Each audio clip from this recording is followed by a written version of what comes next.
I think always when we're talking about accessibility in any business model, we always start from our own personal perspectives, right? And we kind of hone that. Like, so I was honing the fat, trans, disabled accessibility moment.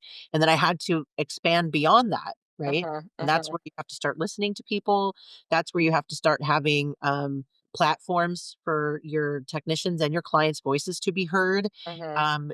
It's a lot about coaxing information out of people, asking questions, drawing things out of people, and also starting the thing because we know that it's hard for people to exercise, right, their Yeah, autonomy in spaces. So we're trying to pull things out of people. But exactly. yeah, whenever you're dealing in diversity, you have to start becoming a better listener.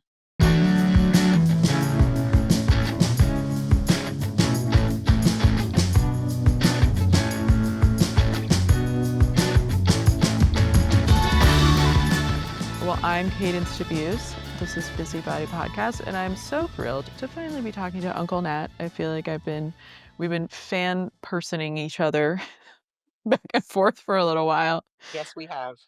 You have a long and very articulate bio, and I wanted to ask if you would share because um I think that what's so interesting about you is kind of the way that I am with my work.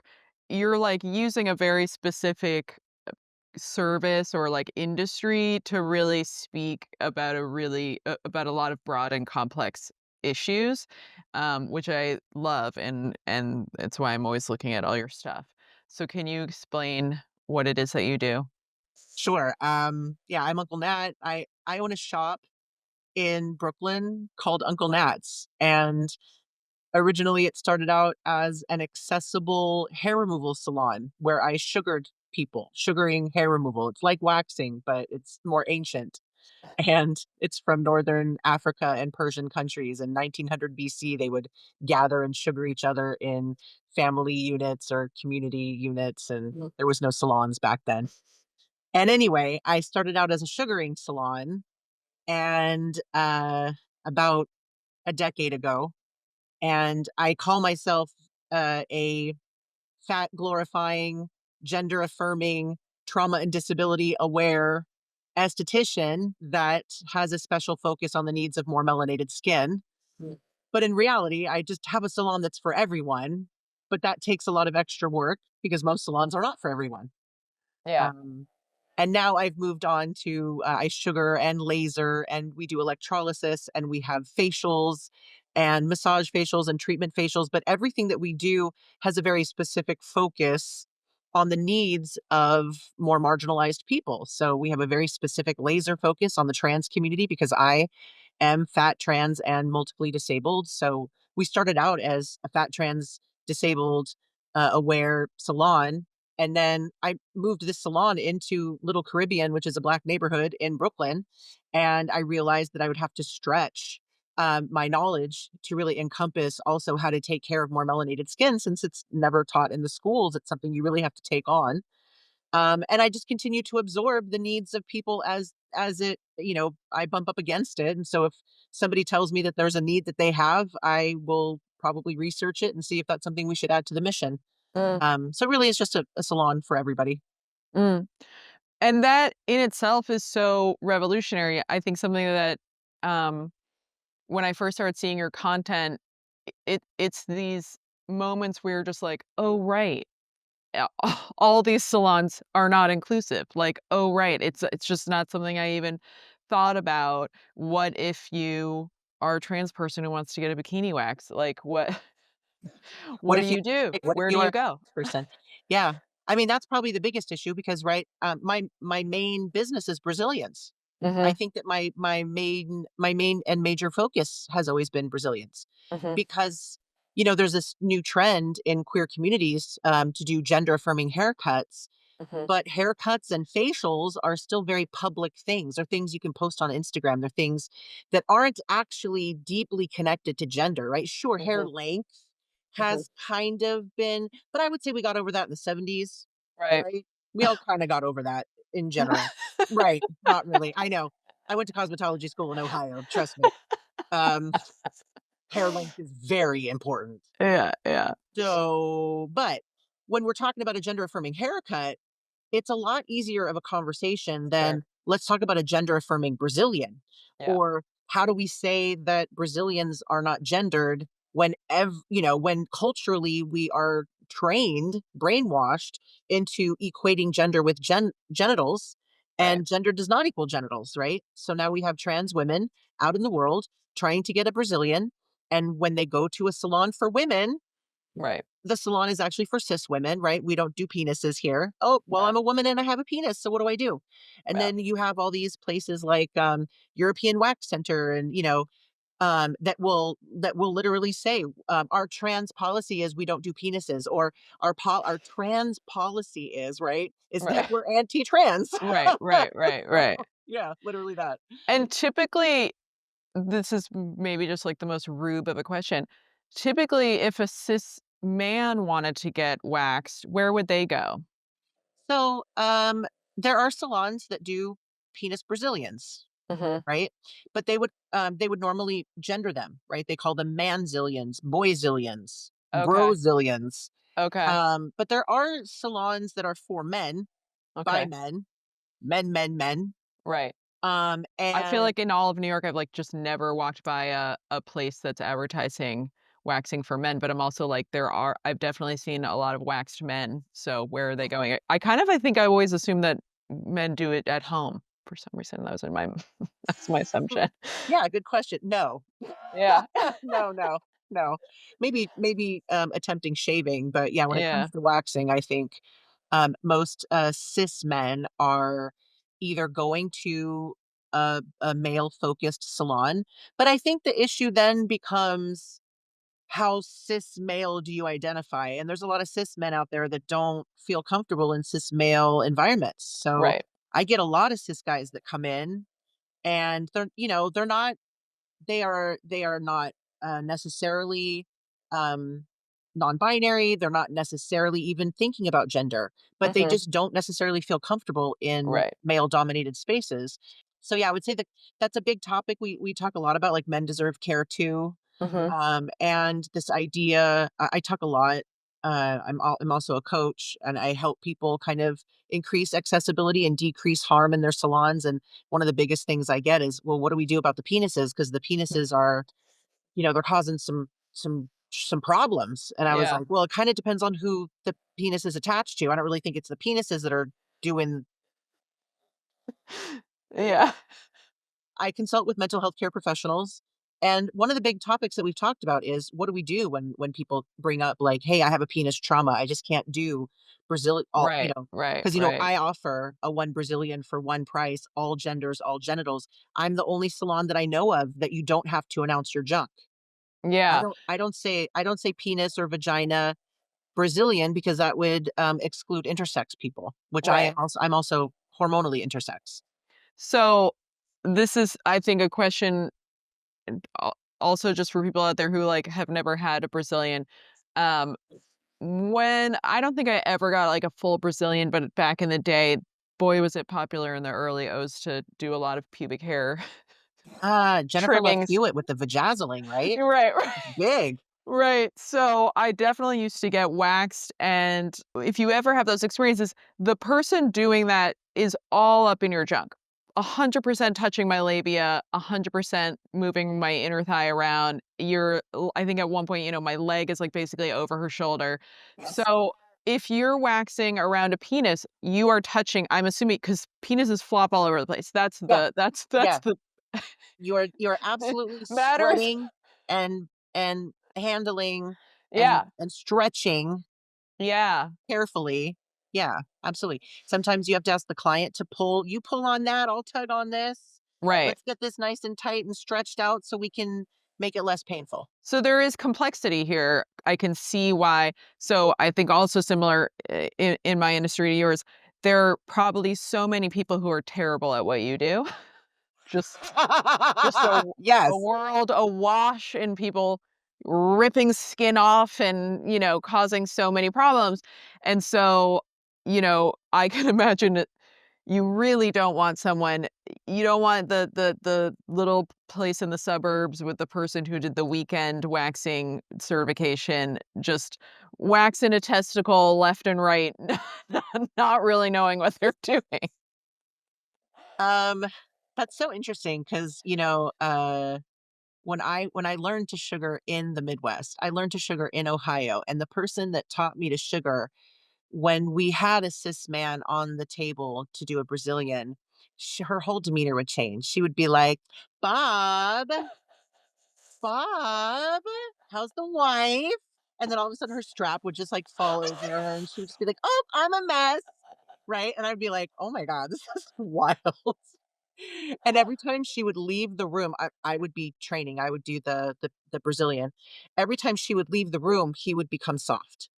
Right? How And so she interesting. would tell me later that, like, "Look, you get a little flirty, it gets them a little bit firm so that you can sugar more easily, right? So you can use it to your advantage. You're talking about their wife, so you're keeping it in the safe zone." Oh my god.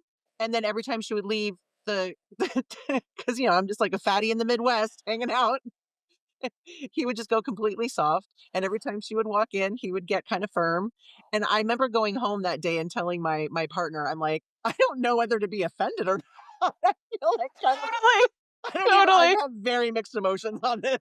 I don't know how I feel. Oh I do my not use that lord. tactic, personally. I do not use that tactic.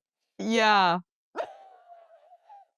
that is I do have some empathy for penis having people. That seems just like having a little it's like the angel and devil on your shoulder, just a lot of a lot of Yeah, stuff there's a lot to happening. process. There's a lot to process. Yeah. Oh my god, that And is just and just hysterical. and just say, I think safety just comes up for a lot of people when in this Yes. topic, what does safety look like? And I do try to talk about best practices on safety because I mean, I've been doing this for 10 years and I've maybe had like one issue in the treatment room. I've had two other technicians have an issue in the treatment room. And I wouldn't say that the issues were, they weren't really blatant. I would say that they were a little bit more like basically there are some people that do show up to salon spaces to get a Brazilian that don't have good intentions. Mm, And there are sure. some people that do that still accidentally trip over harm. Mhm, And so mhm.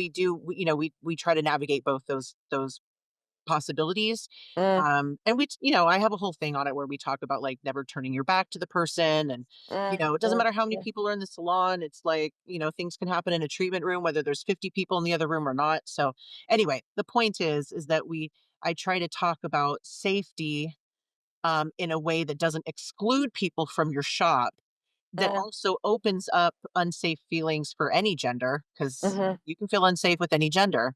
And mhm. it kind of upsets me when people act like women are somehow, you know, um, free pass, or I don't know, Right, yeah, like nobody else is causing harm except cis men. And right. sure, the numbers are there and whatever, whatever. But I think it's better to remove gender from feelings of not feeling safe, remove the body parts from it, and let's really just talk about the safety and how do we incorporate, safe processes.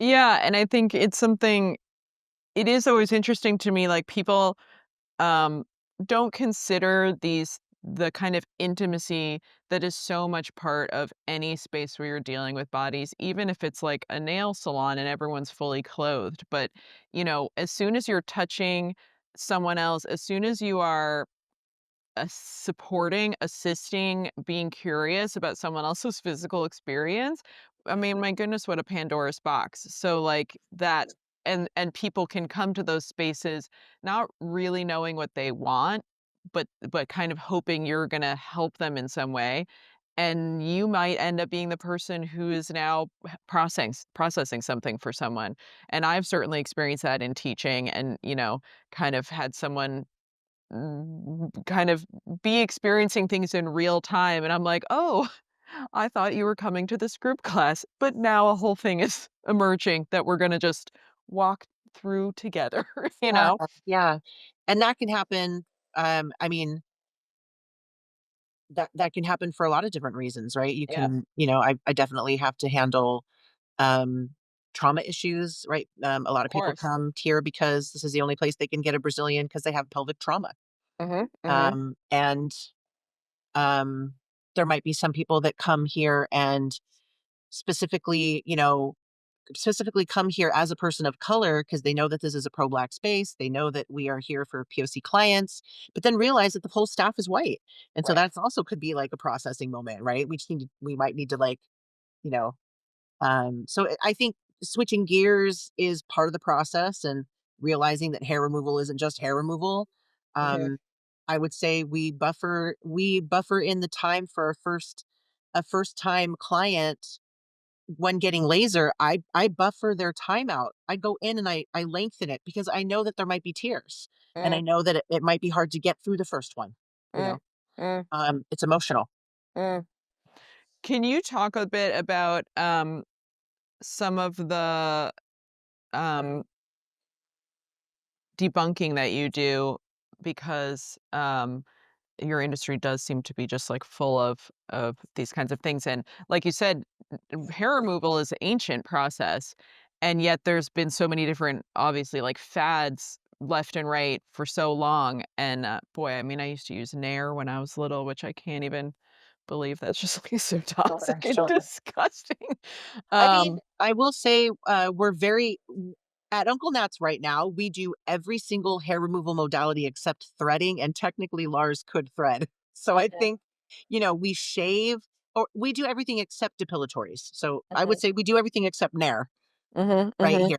And so we have a very strict policy of never really saying that there is a shitty modality or a perfect modality, that like mhm, there's only your perfect modality or your shitty modality or modality that you should never consider but somebody mm, else mm, might. mhm, And we shit talk shaving so much, but a lot of people shave and they shave perfectly well. totally. They have no hyperpigmentation, they have no, razor burn. And so I will say depilatories do, for most people, are going to be leaving behind some sort of chemical burn that could happen, over time. It could accumulate and become, Mhm, yeah, it could become hyperpigmentation. mhm, It really just depends on certain things. But anyway, the point is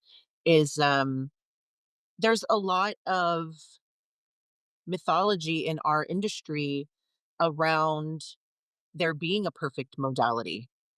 People just saying, "Oh, soft wax sucks." And mhm, you're like, "Well, sucks for what?" mhm, Because it's maybe good for this, but not good for that, right? I'm even talking about that with Lars right now because Lars does soft and hard wax and sugaring. mhm, Um, but anyway, I think the biggest one is just people assuming that their modality is, the one to rule them all, mhm. which is never true. Yeah. Um, we even mix modalities here like laser and electrolysis. We call it laser trolysis. And now we're starting schwaxing.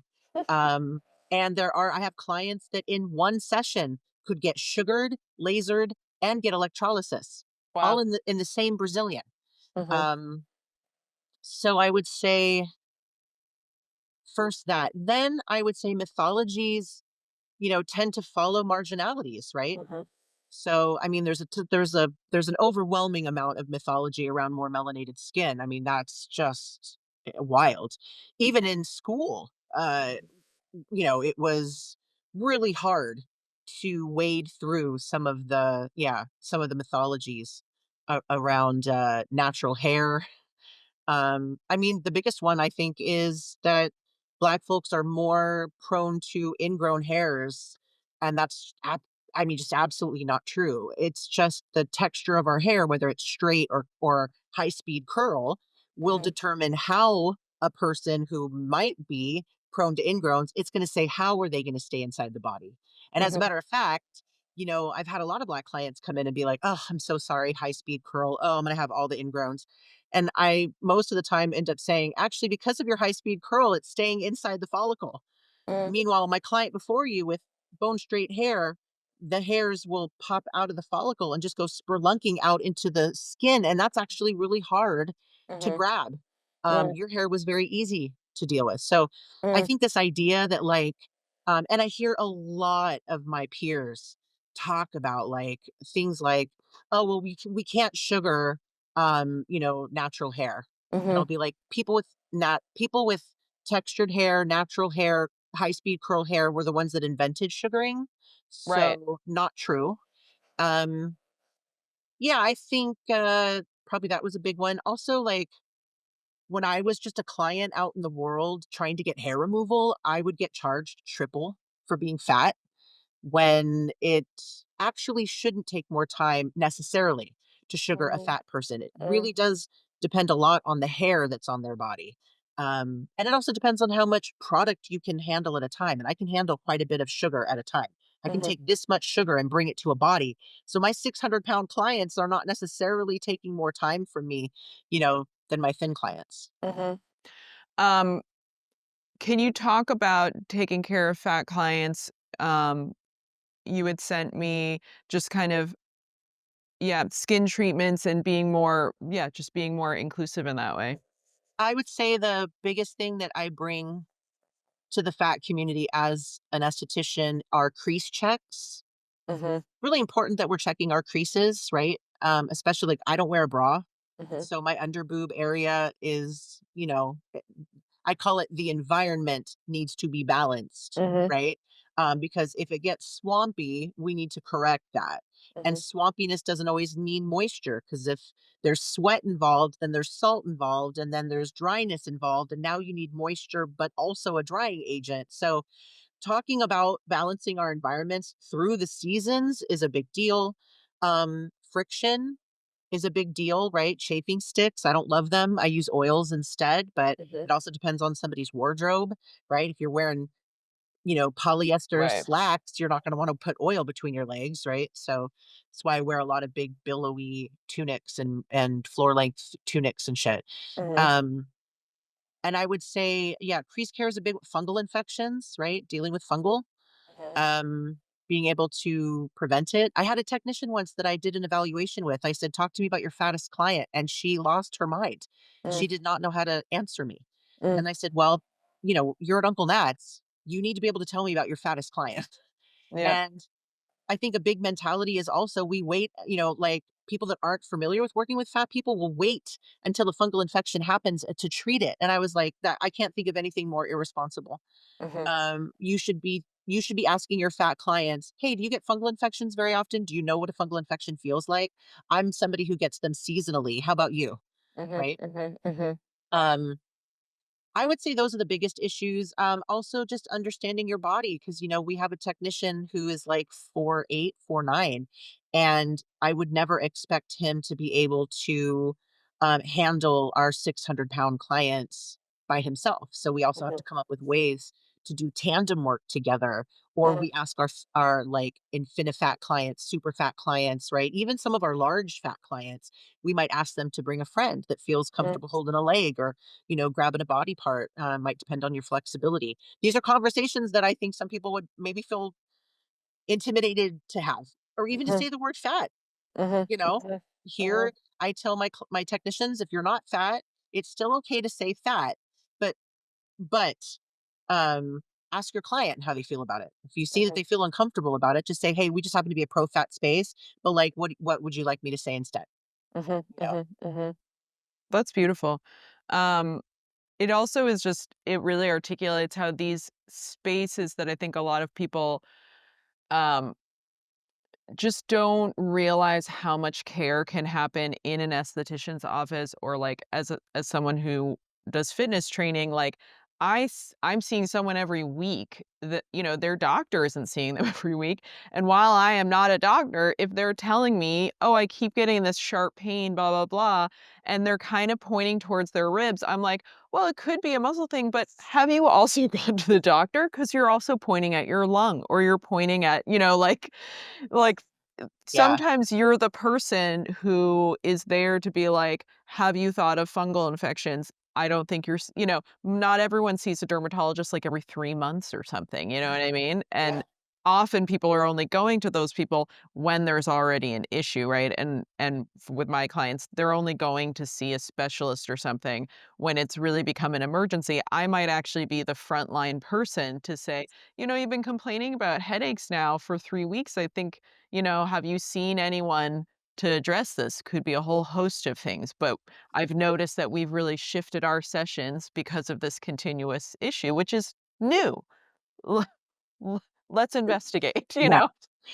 No, yeah, I mean, I think all all good estheticians throughout our industry are trained to see things that they if you're good, that you know not to touch and Mhm, that you refer out.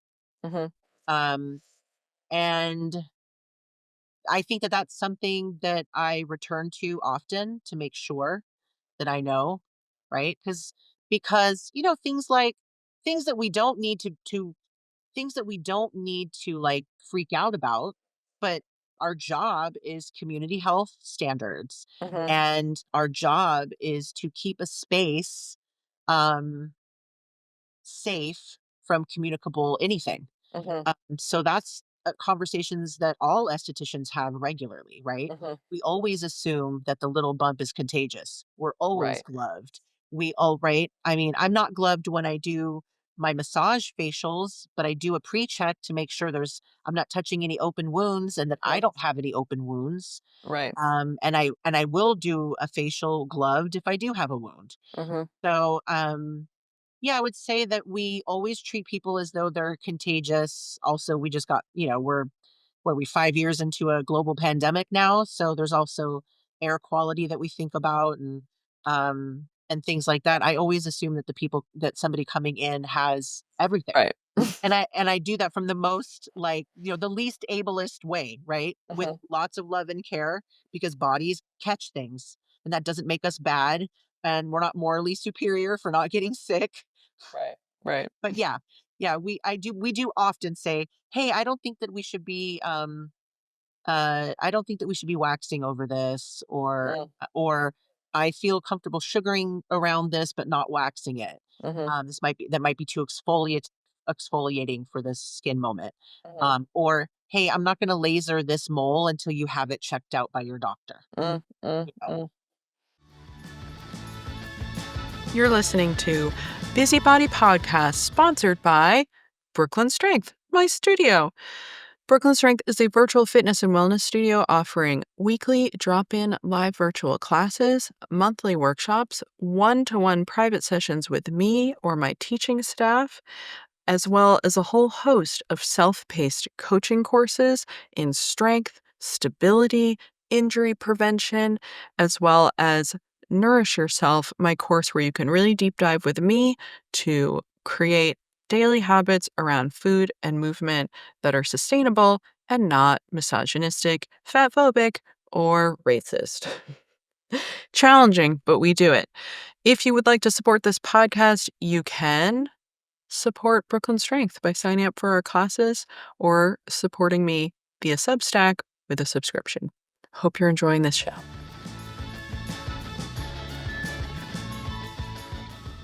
I mean, I think you're really also speaking to community and how in a world where we don't live in a very communal way and, people, there's so much loneliness and isolation, these spaces become these community spaces. I'm sure you have clients that you see monthly, if not some people that you see even more frequently.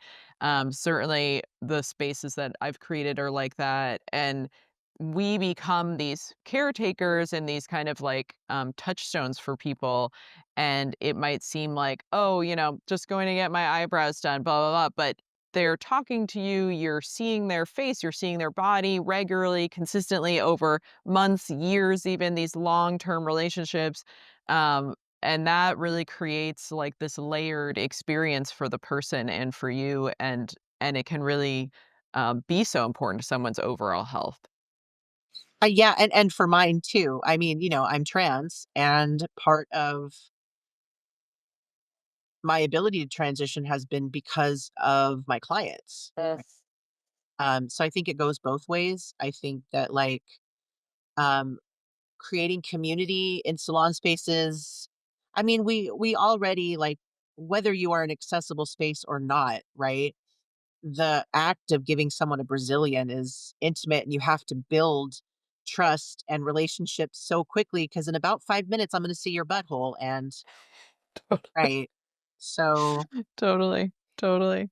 And there are some technicians that don't want to get that intimate, that don't put people in happy baby, that instead, try to say, "Oh, we're the most discreet space ever." And I'm like, "Hun, Brazilians, there's no Nothing place for discreet. discretion." Yeah, I'm sorry. I think someone asked me the other day, "Where do you get disposable underwear for fat clients?" And I said, "What do you need disposable underwear for?" And Yeah. I was seriously, I couldn't figure it out. And she says, "Well, for people that are just doing bikinis and they don't want us to see everything." And I was like, "Oh gosh, Right. no, I don't do that." But heard, I'll keep my eyes open. Right, Yeah, right. community. Every year I have a sunset party. I invite all the clients to come. This year will be my 50th birthday. It's like Nice. a birthday party for me and for the shop. It's Uncle Nat and Uncle Nat's. Perfect. So this year will be Uncle Nat turns 50 and Uncle Nat's, Yeah. turns 8. So that's a lovely moment, and we're starting to do more, like, small gatherings, like, hey, because like, I get this ability to talk to trans people all day long, to talk to fat people all day long, to talk to Mhm. people of color all day long. It's like, I'm so lucky Mhm. to be able to just have really cool people come to my shop. They're my kind of people. They treat me well. I'm a whole human being. I can get sick. I can be disabled. Mhm. That's just who I magnetize. And trust me, if they're not that way, they exfoliate out real quick. Mhm. Trust. Mhm. They become the 1-star Google review crew. Um, but anyway, yeah, it's like the community aspect is really there. I have most of my clients are coming weekly. I mean, trans folks getting ready for a gender affirming surgery is often a weekly affair. So, Mhm. Mhm. yeah, and I would say I'm agoraphobic. I don't leave the house much. Very hard for me to leave the house. I'm working on that. But so yeah, most of my clients are also friends, Mm. and they're the people that kind of tell me of the outside world, Mhm. when they Mhm. come in. Mhm. Um, can you talk about some of the coaching that you do? Because I've seen your, I mean, your content is so informative. It's like just always learning something. And some of the things you talk about is the lateral harm around cancel culture. And um, I think it's such an interesting. There's just really not that many people talking about it who aren't like bros and basically like horrible people, you know?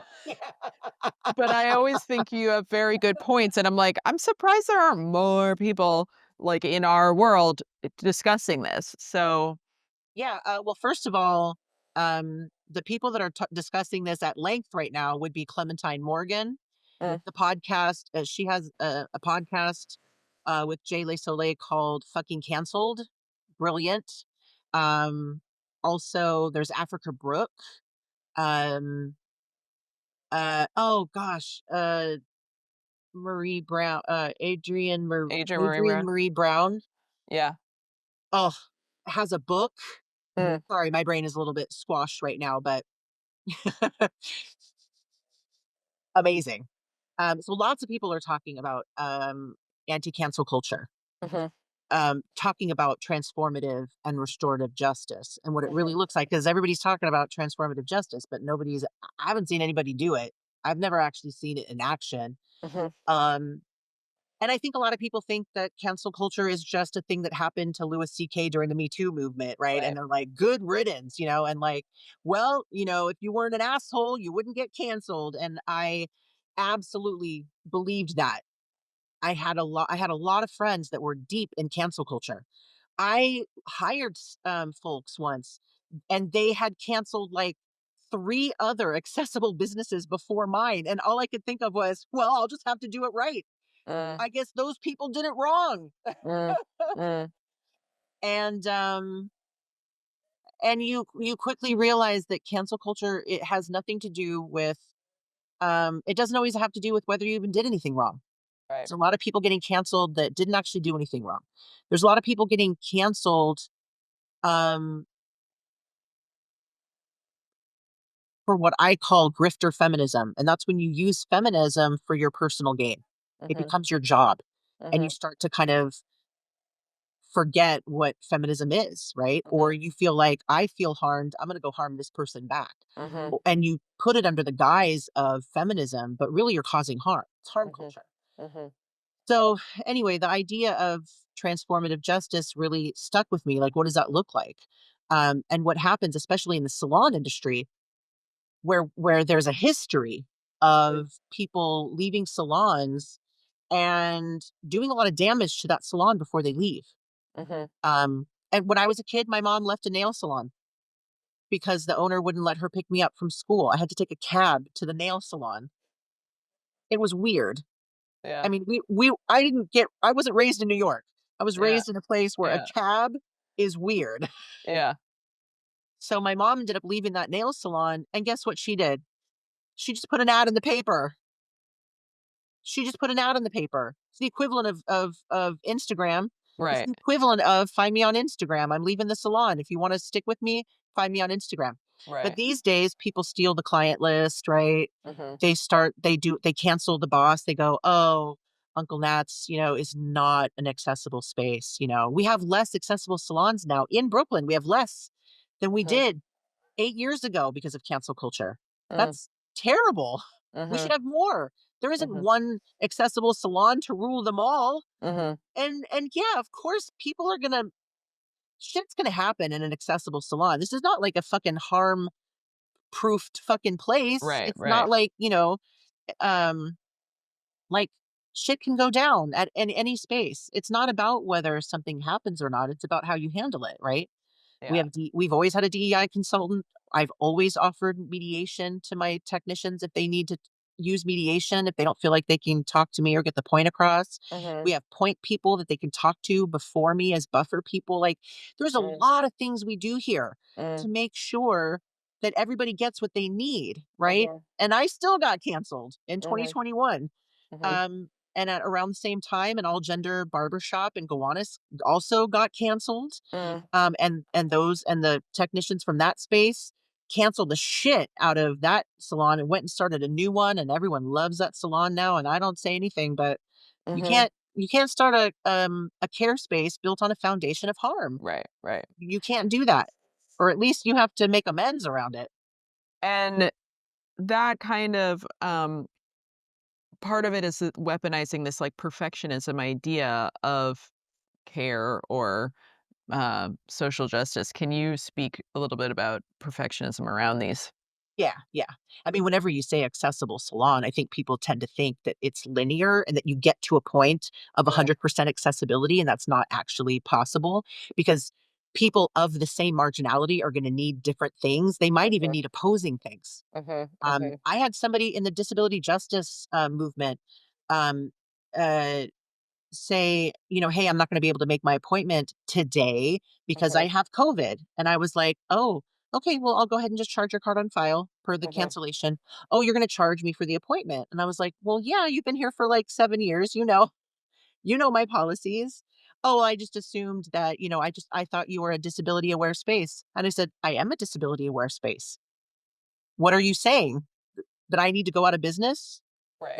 for why? Why do I need to go out of business for you? Also, disability awareness means, and I'm disabled too. So let's like, as a disabled person, I need to pay my bills, Mhm. right? I deserve that. I deserve to be paid for my time. My Mhm. spoons are valuable. I have Mhm. so few of them. I work Mhm. very hard and I sleep when I'm not working, right? Mhm. I don't even have the spoons for friendships or anything outside of work.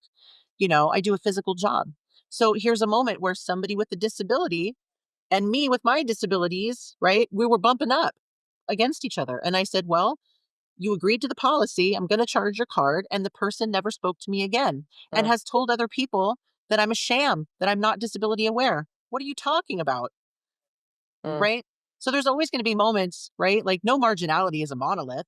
There is Right. no perfect Right. way to be there for clients of color. There is no perfect way to be there for queer and trans clients.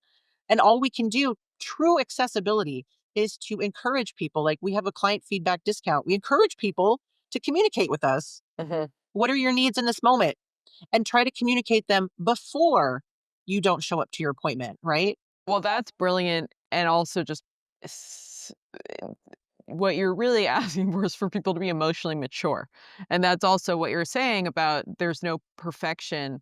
We live in this culture where everything is so rapid fire, social media, news, all this stuff. Amazon drop delivery. We have this, we're really being, like, trained to assume, "I have a need and it gets answered right now. I wanna find this thing. AI, tell me the best way to do this thing." You know what I mean? And you're like, "There's context, there's environment, there's subtext, like, let me know what's going on with you. Here's my story, I wanna hear your story." Like, "Sorry, you have to pause, you have to slow down. We have to, like, understand each other," you know? And I mean, that's so perfect. You're like, why do I go out of business for you? Like that's not That is the solving expectation though. anything. Yeah, But that, oh, I'm a small business owner. I mean, I've you know heard that, the yeah, like you know that's the expectation. That's what many people think accessibility and professionalism is, right? yeah. That we become, and on top of it, I'm fat. So people automatically cast me as the role of their personal fat Santa. Mm, And that mm. the idea of accessibility is that I'm making a list and I'm checking it twice and I'm gonna give you, your Susie baby doll for fucking Christmas and I'm here Right. to that's not what care is. Yeah. Care is I need to stay in business. Do you know how hard it is to have stayed in business through this pandemic? People do not talk about it.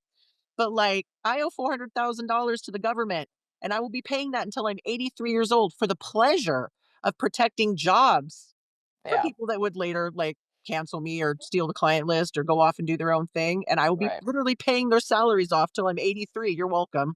Ho, Yeah. ho, ho, ho. So anyway, yeah, I do. I think that care is like an onion. And when we first start giving care, we think it's people pleasing. And you start peeling back the layers and you start to look at what is actual care. Um, and I think a lot of the things that I've suffered over the last 5 years of this pandemic have really boiled down to, yeah, this idea that people do come to me with a sense of accessibility means I have no discomfort. And it's like, nope, this is a community Mm, care space. There will be discomfort on mm, everyone's part. It's called compromise. mm, You might have to wait for your appointment a little bit. Guess why? Because I'm not a conveyor belt. And when you're naked and afraid on my table, I will not be kicking you out because it's time for the next person. mm, And so balancing that with be on time, please, because it's already a tight ship. Well, I don't need an extra reason to be running late, right? mhm. So I'm trying to balance all this. That's part of care Yeah. is communicating to people. This is your role. This is your role. This is your role. And places that are super capitalist, I call them capitalist care spaces, right? Mhm. We are not a capitalist care space. Capitalist care space is such a different experience. It's like, oh, let me treat you like sovereignty. I'll Mhm. I'll I'll play the role of your servant and you'll be, a royalty and Mhm. you'll never have to flex a muscle here. No. Plus that's Mhm. not even really healing and that's not satisfying and it doesn't actually give the client what the client is really looking for. Mhm. When a client participates in mutual care and community care, when clients participate in that, they feel exponentially better and refueled, Right. right? Right. But you don't feel refueled at European Wax Center. Right. That is so brilliant. It's something I've thought about so much, and I also think that so many people, including if not mainly, I feel like our peers in the small business space confuse capitalism with just commerce, and there's so much guilt around creating policies, having, price increases or refund policies or whatever, asking for stuff, asking for their own needs to be met. Um, I think my own growth as a business owner has been about really recognizing that like the boundaries in my business are mirroring the boundaries that I create for my personal self. And when I was a young business owner, because I started my business when I was 28, and so I was just like a little teeny baby, and the same age as my staff, which was so hard. Um, I remember I would have staff, like, showing up late, all this stuff, and I was terrified to essentially call out a boundary and be like, you're representing me. Hello, I have so much debt," as you say, like, on the line. Like, please don't piss your clients off. Please. And what would happen is often because they were like in their 20s, they would immediately quit when when I Yes. was like, you have to show up for work, Abuse. Yeah, exactly, and then they'd be like, "Well, I can't, goodbye," and now I would have all this stress of, like, I have to, like, shuffle their clients, So it essentially, like, taught me this, like, abandonment thing. When I speak my needs, I get abandoned. Oh my god, that took so many years, and it's something I still work on, and I love my team now. I love my team, and one thing I love about them, and it's something that we talk about as a team, is that we have open communication, and one thing that we are allowed to do, we're allowed to be frustrated with each other. We have all my I have a really small two-woman team, and we have all written each other emails or pings at some point being like, "I don't understand what you're doing. I am so frustrated right now. I thought we already Yes. went over this." And you're just, like, allowed to be a human, and no one just, like, disappears on you. No one taps out. We can go, Yes. do you wanna jump on a call? I Yes. hear they're frustrated because Yes. also the whole weird capitalist thing is like we're all not allowed to be ever emotional at work, which is also like patriarchy. Good And luck with that. Yeah. like I'm not screaming, yelling, crying, abusing, but it's important, I think I've learned over the years. It's important for my staff to understand like your business is a real creative enterprise. It's so vulnerable. It is literally like, I always say, I'm like, it's like I constantly am planning a dinner party. And like every day, I'm like, I hope people show up. I hope they like what I made. Like everyone knows that anxiety of being like, okay, everything's in the oven. Hopefully people start showing up Yeah. soon. And You have that slow week and your whole life yeah, flashes before your eyes. totally. Oh my Yeah. God. Yeah. What did I do? Yeah, there is just such a strong intimacy between, like, the person, the owner, and this creation and this it's really like this externalization of, like, your whole vision and your values. So, I think it's just so interesting, like, you are really putting that in action with your clients, and that, for me, it also just really speaks to my experience of taking my business virtually.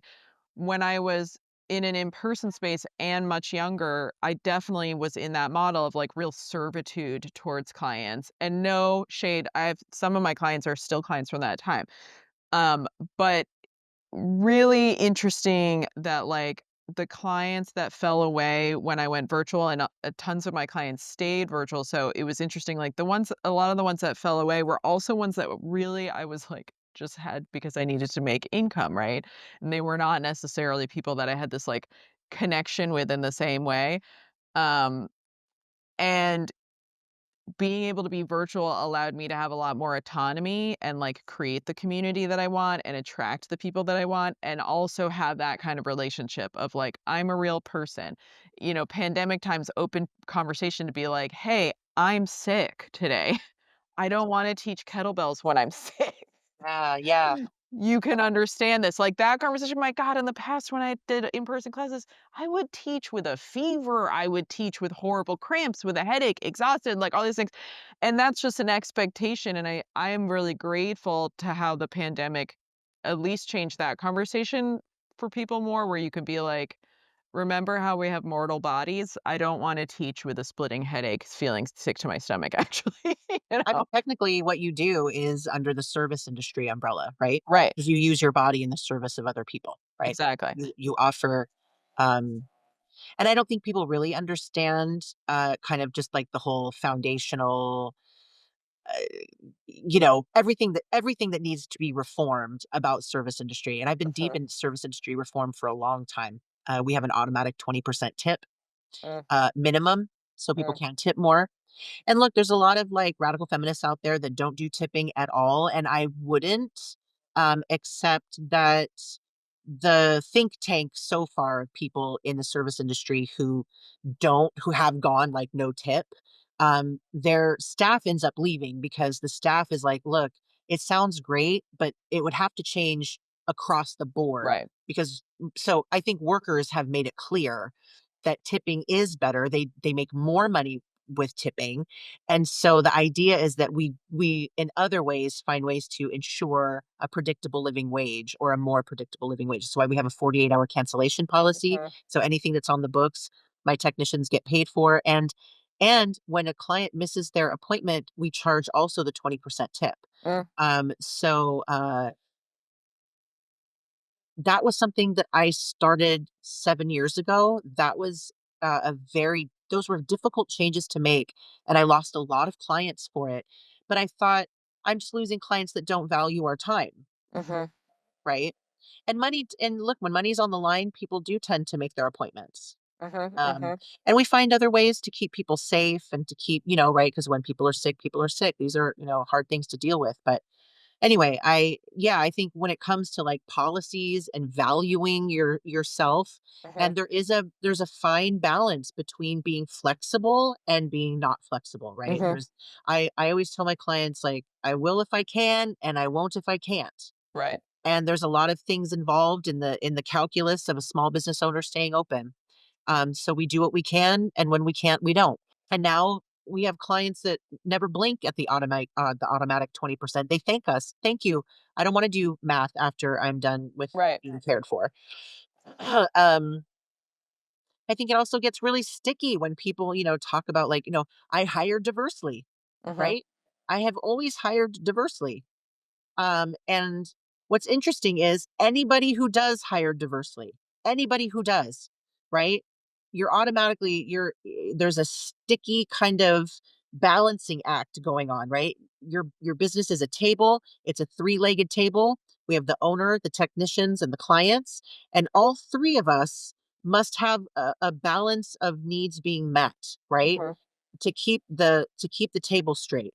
mhm, And I think there's a lot of people out there loving the solo esthetician life and loving the one person salon life because you don't have to deal with employees, let alone deal with everything that comes with diversity. mhm, I'm gonna be mhm, honest, mhm, right? It's a mhm, it's a full-time job mhm. to care about people. Boo hoo.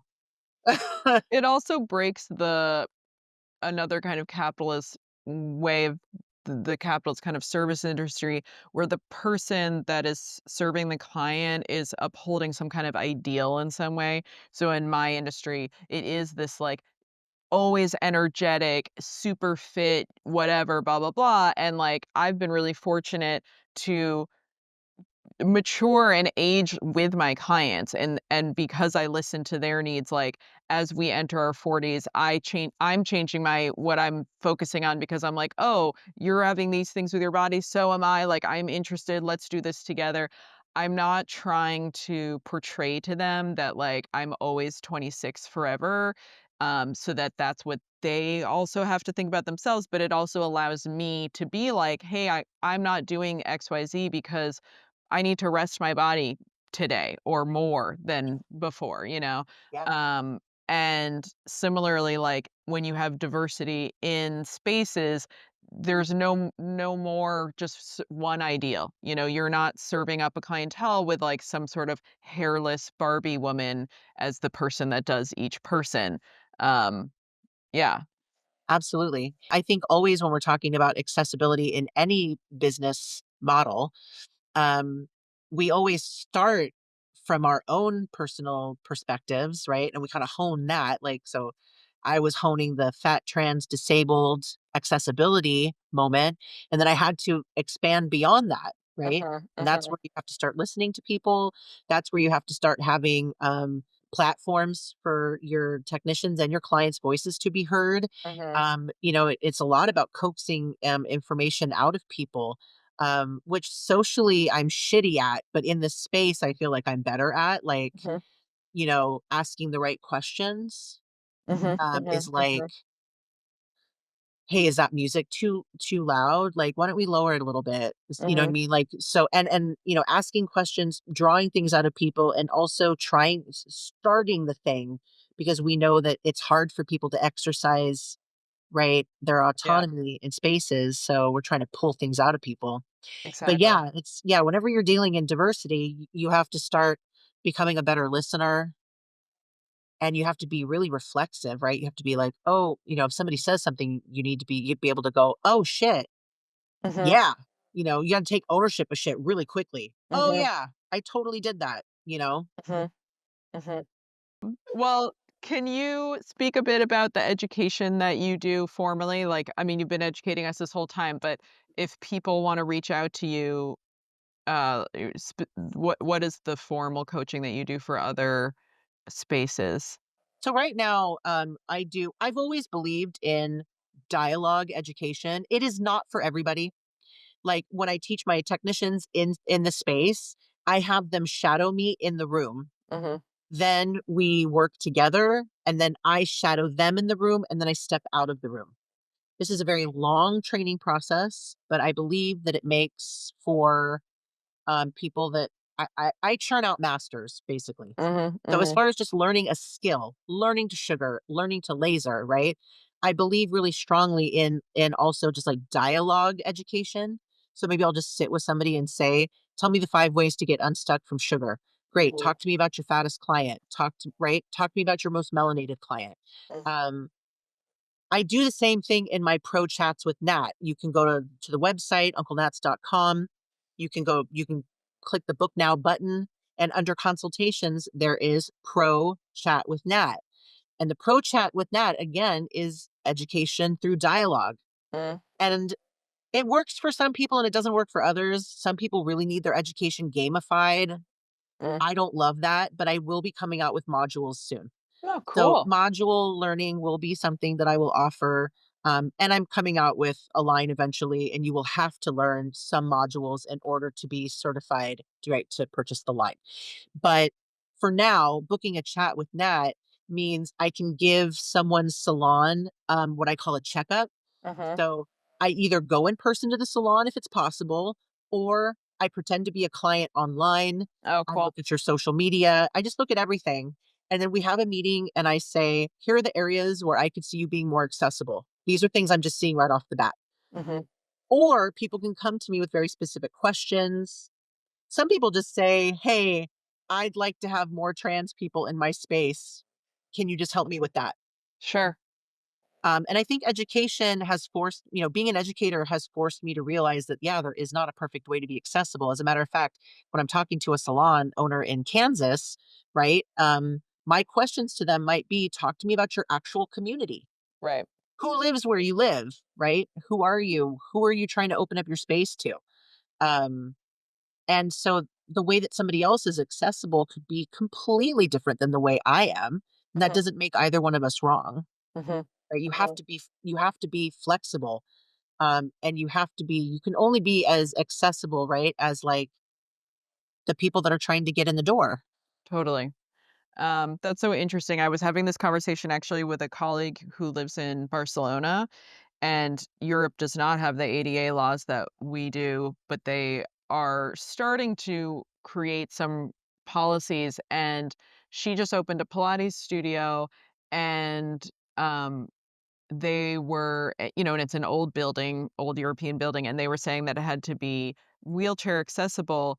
And she was like, I actually do have a client who comes in a wheelchair, and we have a portable ramp that we put in. And once they're inside, they can transfer onto the equipment. And then, the building is whatever was saying that's not enough. That's not enough. But she was also, and I've had this conversation with a lot of people. Pilates studios, fitness studios don't often have a lot of people with physical disability coming in, which is not good. More people should feel like they can enter those spaces, but also we don't know how to make the space accessible until the person comes. I had a deaf client for a while, which was so cool because she would come to my group classes, and in my classes, we had wall units, so the client's back is to me while I'm teaching, but she had to read my lips. So I figured out how to angle so that I could be basically right next to her and still go around the room and be able to say to her, like, I'm going to walk around and adjust. Nothing I'm about to say matters. You're just going to keep doing what you're doing. Like, Right, I'm going to right. go over anything I say. It's going to be like, Yes. Sarah, drop your shoulders, blah, blah, blah. You can just keep doing what you're doing. But that was such a cool experience. And, yeah, and I just think, like, it just speaks to what you're saying, like, a person who's completely paralyzed from the next down is not going to go into a Pilates studio. It's not useful for that person. But someone else, I've had clients with partial paralysis where one half of their body, all kinds of things. And I can't, I'm like, come to me and I'll figure this out. Yeah, we can't Um, predict everything. exactly. And to Absolutely. and to have these like a blanket rule or even a punitive rule where my poor friend in Barcelona is arguing with people being like, we can get the person in this space. This is an old building made of stone. I can't like dig out and make an 18-foot ramp. Like, Listen, the best thing that you can do is be honest about what you can and can't do, right, you right, know? right. And people, I don't know, like I don't feel bad when somebody says to me, "You know what? I don't think I can accommodate you. Mhm, I mhm, don't think I have the right cutting tool." And I said, "Well, I'm glad we talked about it now before I showed up at your space and felt like a dipshit sitting on the floor getting my hair cut, which I've had to do before." mhm, So, I think that that conversation has to start with the person that has the needs, and that's mhm, hard and it's exhausting. So it's nice if the person is excited about the conversation. So I have a chat with Nat, a phone chat with Nat. That's a free chat mhm, that clients can book mm, to talk about what their needs might be. mm, Um, Somebody tried to tell me the other day, you're not very disability aware. I'm time blind. I'm gonna be late to all my appointments. And I was like, well, I don't think that time blindness comes without possible adaptive tools. So where are your adaptive tools? And why are you putting this on me? I mm, don't put my mm, mm, disabilities on other people. I just let them know what I need from them. mm, So if I'm fat and I'm going to a hair salon, I'm going to say, could you measure the inside of the chair for me to see if I can fit in your cutting chair or not? mhm, And likewise, if you are time blind, which I totally understand because I am also time blind, I'm happy to give you like resources, adaptive tools you could use. Or if there is something I can do, let me know. But it's mhm, not going to mhm, be waiting until you don't show up for your appointment one day and not charging you the cancellation fee. So there is a sense of like, and it sucks. Look, part of being disabled is like I don't go to many shows or concerts because it is exhausting for me to call and find out whether I'm going to fit in their chairs or not. That's a hard process. I hope that I make it easier. I hope that people can reach out to me and ask me what their needs are, and I'll let them know. I cannot take wheelchair users right now because I'm in a residential space mm, with tiny little door jams, and it sucks. And I can't wait to be in a new space. mhm, But this is where I'm at right now. mhm.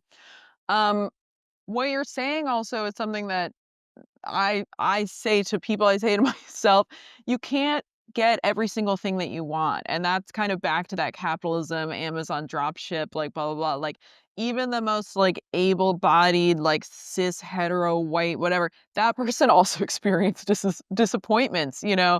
And yeah, you can do your best to speak up for yourself and speak your needs and all these things, and you might still experience discomfort, disappointment, or just like a hard no.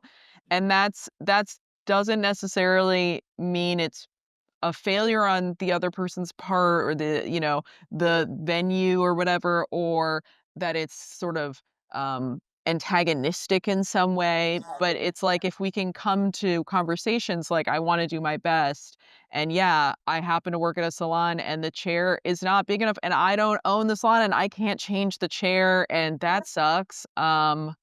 What else That's why can we we need do? more that's why we need more accessible salon spaces. That's Yeah. specifically why I am anti-cancel culture, Mhm, right? mhm. Because we do not benefit as a community when we put a salon out of business. There's Right. like how many millions of people live in Brooklyn? Right, right. And We don't benefit as a community when we cancel people who are trying? Cancel Louis CK, well, but, like, when I mean, I someone don't is making effort. I'm pretty radical in my anti-cancel culture stance in that I don't think it ever is ever right. I Mm, don't even think I don't think anybody should be canceling anybody. mm, And I do believe that the more wrong someone is, and the more they don't see it, the more community support that they do need. And this is, mm, I highly recommend people do some research into like indigenous practices. There are some indigenous folks that like, uh, right, there's no like jail system, right. right? And so what happens when there's conflict?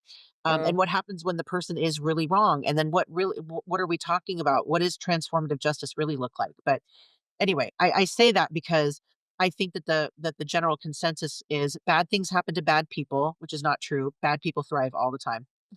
True that. Bad things actually often happen to the weakest person, or maybe the nicest person, or the person that doesn't know how to advocate for themselves, or the person that lost the likability politics campaign, Mhm, right? The least mhm, popular mhm, person, the fattest person, the mhm, least normatively beautiful person. mhm. Usually in a cancel campaign, the hotter person is the one that's getting a lot more views, or the person that has more marginality points, because we're all, right?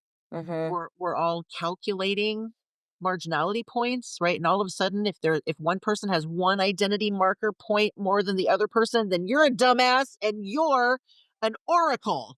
And Mm. you're like, wow. So anyway, I'm so learning so much. anyway, my point is that we need more accessible salons, Mhm. and that if you're going to a salon to get your hair cut, um, and and that place only exists because they put another salon out of business, Right. like, why?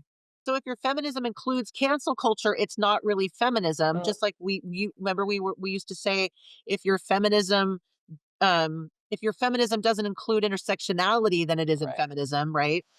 um Also, we have to recognize that there are some marginalized groups that don't have mouthpieces, Right. right? Nobody's really talking for fat people right now. Fat people do not have, you know, we don't have like a federal protection, anything, Mhm. right? D- I'm a disabled person, and at least we have like the ADA, Right. right? Compliance. So, but and so I tend to ask more questions when you see like something going on, when somebody's like, oh, you don't want to go to that salon, is, ugh, it's problematic, and then everybody just steps away, right? Nobody does any due diligence, there's no transparency talks, nobody asks questions, people just step away. And you have to realize that you could be stepping away from a space like we've that provides mutual aid, Right. Right. right? Right. I've given away $520,000 in mutual aid in the last 8 years. Right. And so, you have to also understand that when you're canceling a salon, you might actually be canceling resources that some Right. people literally cannot get anywhere else. What are you doing? Yeah. It's so irresponsible.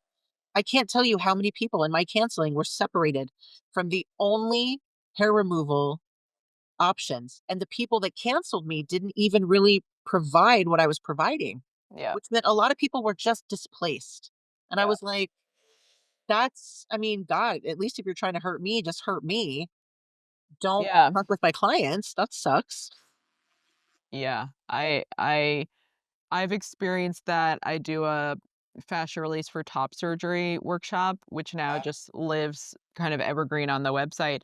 And I, a long time ago, had a whole situation where a space that was going to offer that got blowback from some of their clients who were concerned because I wasn't trans. And they basically decided to cancel it. And I was like, oh, like I hear you, but also this is a really needed service, and I'm sorry that I'm not trans, but also that's really affirming for a lot of people, especially trans male people, to have a cis woman just talking about their top surgery like it's no big deal. And so there's also benefit to that, and there was just no real ability to have that conversation also because I was so removed. It was like they were dealing with an internal thing, I was like out satellite, but it was disappointing because I felt exactly that way. I was like, now just a bunch of people can't get this, Yeah. and it's super useful, and Yeah. And you don't, that's an interesting point you bring up, because a lot of people think that a lot of people are looking for an esthetician that looks just like them. right. And I would say that's a mistake. Not every person has unpacked their own shit anyway. Mhm. I mean, look, I'm not saying I have arrived at the utopian space where I have unpacked all my internalized everything. No, but I mean, I do a lot of work in that area, and I think not everybody does. And Mhm. so, if you're a care provider, um, uh, if you're a care provider, then your learning curve is really steep because you're not just unpacking accessibility as a whole, but like my own internalized fat phobia. When I started Mhm. lasering, I had to start thinking about like, gosh, the Fitzpatrick scale is really loaded. Mhm. And when I'm working with like mixed race clients, I might be leveling them incorrectly by seeing more white in their skin, right? Like I Mm. have to really Mm. think about that. I could hurt Mhm. somebody Mm. if I don't unpack my own like, issues around race and melanin, and like that was a whole journey. And Mhm. so just because somebody is fat doesn't mean they've unpacked their own internalized fat phobia. And just because somebody isn't an esthetician of color doesn't mean they don't have four different estheticians of color mentors and like beep bop boop bop boop, right? Right. So and also there's the issue of like when you're being of service in the service industry, this is a physical and very taxing job. There is a duality of expectation that I should be hiring diversely so that everybody has an option to go with an esthetician they feel more comfortable with, but also you're asking a lot of physical support from a marginalized person, Mhm. right? Mhm. Mhm. So do we hire the massage therapist that is that has all of our identity markers, Right. or do we wish to be supported by somebody that should be putting in the effort, right? I don't know. It's that is does that did I make Totally. sense with No, I that? mean, I think it's